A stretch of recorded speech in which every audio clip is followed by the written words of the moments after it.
when you realize the power that you have as a DJ is next to, I can't even put it next to anything because it's like got to be better than religion. It's close to it because sound is the only thing that can enter your body unknowingly. No matter where you go, if you hear a certain drum pattern, you're gonna move. You may not even want to. It might not even be on your mind, but your body here is like, oh, well, I know this. Somebody might not want to see you move. Right, most definitely. So it's like when you figure out how to control that, and you can go, all right, white people like this, black people like this, kids like this, old people like this. But if I take this and move it to this, I can get old people and black people at the same time. Or I can take white people and kids at the same time. And then you kind of learn how to play with it. A little Epstein vibe there. I'm not going to touch that one. But you took us there. For me, you got to love it. You got to love it. And a lot of cats don't. Yeah. They do it for the money. Yeah.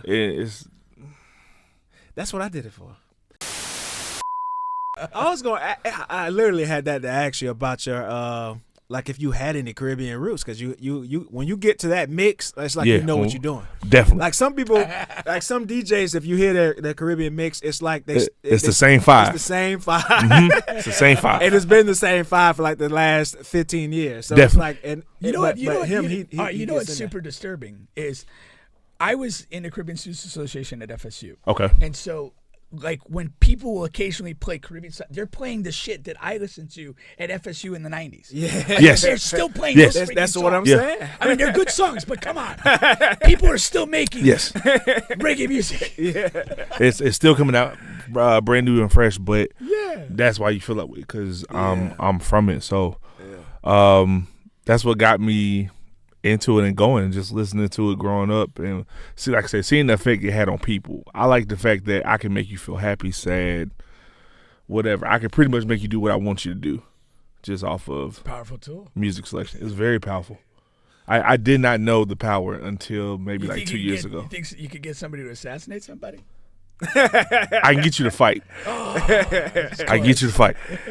Could you do how many different lanes of music could you go in and DJ and be really good at it? Like a hip hop. I am proficient in about. I'm better at telling you what I'm not proficient in, which is Bollywood. That's the only thing I don't really touch. I haven't heard of that. What is that? Indian. Oh, The sitar, baby. okay. Yeah, I don't touch that Bend it like that. because you gotta know what you really gotta study it, and it just don't work for me. Okay. But everything else, Oh yeah. Hell yeah. Country, rock and roll. Oh, most. I'm itching and dying for a space to do it in, but here, What about what's the kind of music they play at the raves where they go crazy? EDM. EDM. Definitely. Oh yeah. Really? EDM, R&B, and rap are kind of they live in the same house. It's just some's a little faster. You can just play with it. If you learn how to strip vocals, man, you can have a good time. Oh man. Yeah. What do you mean by strip vocals? So you could take the vocals from a rap song, like the acapella, and you could put it over EDM beat and vice versa. Oh, okay, yeah. Like it's a lot of ways to play with it now. Like when I first started, I started with CDJs, which is basically 2 CD players on both sides. Okay. And you had to remember what was on each CD. Yeah, like so everything's on a computer now, right? everything. Okay. And I just found out that in Vegas and a few parts of California, you can't even bring your laptop in anymore. It's all thumb drives. Oh, really? Oh wow. Yeah. Okay, so they don't have a computer there that you put your thumb drive It's in? all on. There's the DJ controller. Okay. And you plug your thumb drive into it, and it loads up all your songs. So you got to know your folders. So it's kind of going back to what CDJs used to be. Okay, yeah. So it kind of, it's a little tougher. Okay. But it makes it easier on the DJ because you just walking in. You might have a backpack, maybe. Yeah. And that's it. Like you just plug it in and you do your set and you out.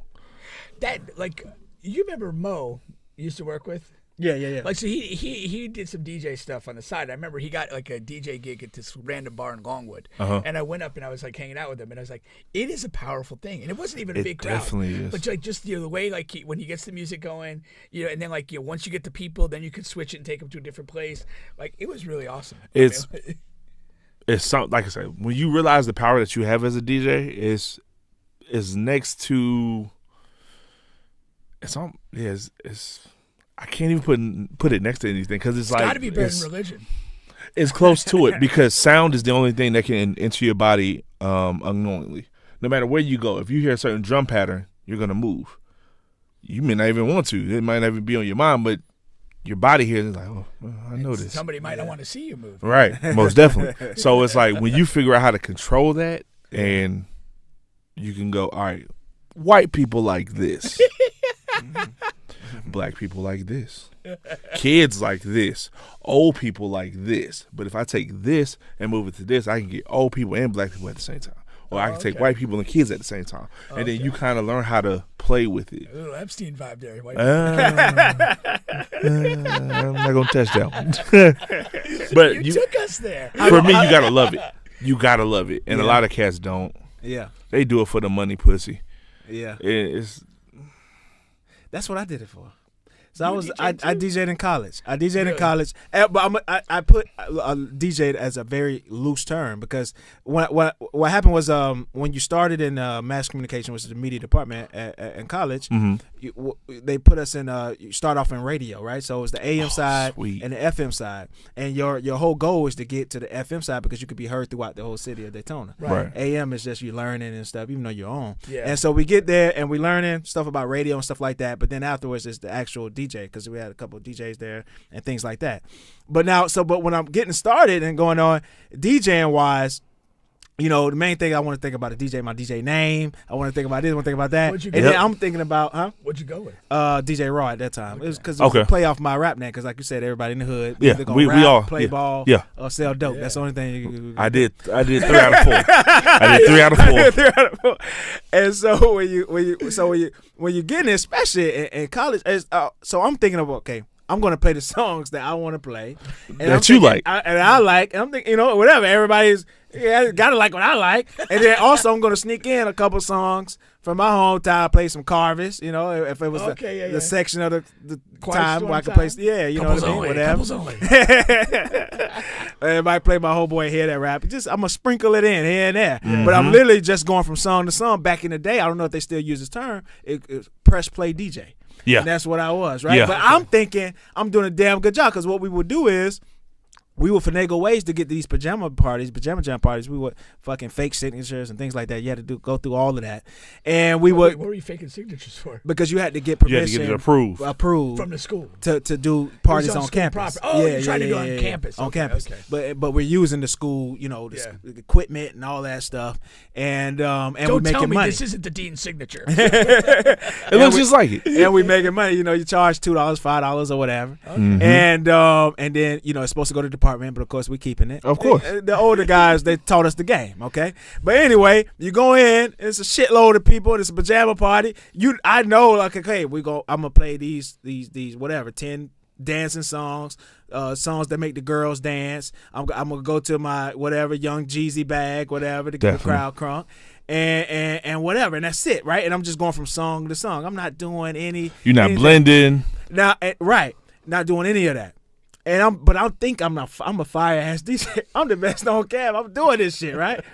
And then about a month later, we have this having this party, and the FM DJ we making a name. We doing this thing. There's 3 of us. It's Grant, and DJ Showtime, and we doing this thing, man. DJ from the FM side, who is a big DJ, gets paid. It's like 3 of them, but this one in particular, he comes and he's like, "Yeah, man, I'm gonna come to the next party." Do that. DJ Nails. I don't know if you're familiar. I've heard that name before. Yeah. So he's worked with 104.5 in Orlando here, and Miami, all that stuff, man. He's actually on a national syndicated radio show now, but he DJs, like really DJs. He came over. Ooh. Ooh. You know where this one's going. Yeah. He comes over, man, and I'm like, oh, this is what a fucking DJ is. You got a lesson. Mm-hmm. I can't even, I don't even want to learn to do this. This is too much. Oh, it's too much. And to know Bubba's not here for the crowd.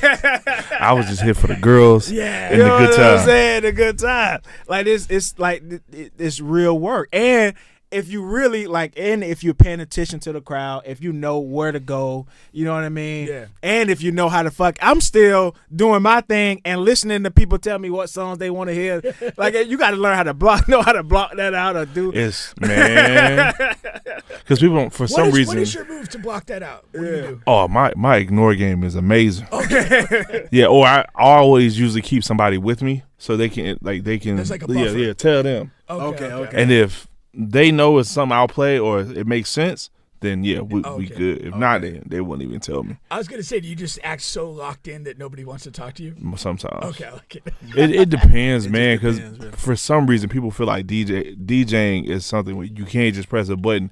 No, it's a real job. Like people take time out, hours out to figure out your sets, because you can't just walk into places. Sometimes you got to know what you're doing, because unlike any other job, you'll give a DJ like 2 minutes, and if it's not hitting, it's gonna get ugly real fast. Gotcha. It'll get ugly quick.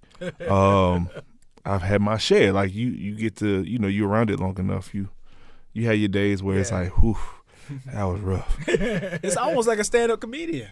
Very similar to that. Like, people not gonna give you that long, man. You 5 to 10. You know what I'm saying? 5 to 10 minutes. Yeah, man, they gonna give you too long. But yeah, I love it. I love being from the city because this city is a DJ city. And it make you, especially if you're around a certain crowd of guys. Iron sharpen iron. Let's. I want to get to a big topic. A lot of guys talk about this. You're from the city. Yes. Pull the mic down a little. Yeah. Oh. Yeah, you see your face better. I was like, okay. My disguise. Hey, if you were going for the disguise, by all means, put it back up. Breaking records. Yes. All right. So, a lot of local artists, a lot of artists in the city, they've had a long-standing beef with DJs throughout the city about playing their records and breaking records from local artists. Right. What's your take on that from your point of view and in general? I'm not breaking a record when you're not showing up. For what? It's a hand wash hand situation. You show up with your people. I play your record. It looks good for you. Y'all jumping around. It looks good for me because it shows that we have a relationship. One hand washes the other. Well, I'm gonna keep breaking this record, and then you take off. And what's good, what artists are very known for here, is they'll take off and forget their DJ here. No, fuck you. You're not gonna put me in your label deal. Yeah. You're not gonna give me a finder's fee. You're not even gonna think about me. I'm just that dude in the club that you was cool with that helped break your record. Exactly. It's only one, maybe 2 cases I've personally seen, where the DJ broke the record and the artist didn't forget about him. And that was Whoop and JR. Ever since then. Yeah. That's it. And it's hard to break. It's not the technique of breaking a record isn't hard, but it's hard to break a record. Yeah. Because Orlando's a city where we're a certain kind of market. Like, so you got to break something into that market, and it's like, well, we don't know that. Who is this? Yeah. And so to break that in, to do all of that work, because it takes a lot of work, a lot of club nights, what do you get out of it as a DJ? Yeah. And if you're not there, and you didn't 100% touch on it, but yeah, if the artist is not there with their people, it could be a dead spot, and you're just looking crazy, right? With nobody moving because they don't know the song. Now I gotta hope my people that are with me in the booth, I gotta charge them up, yeah, for you, yeah, right. And you're not here; it's your product. Yeah. Would you give your dope to somebody else and hope they bring you the money back? No. Do you have to? Do you think that the DJ has to believe in the record to break it? Yes. Okay. For me personally, so yes. You have to like the record. You gotta like it. Yeah. You gotta have some type of. It has to be something in the record for you. Like sonically, you hear it. Lyrically, you mess with it. Something has to gravitate to you to go, all right, this is the one.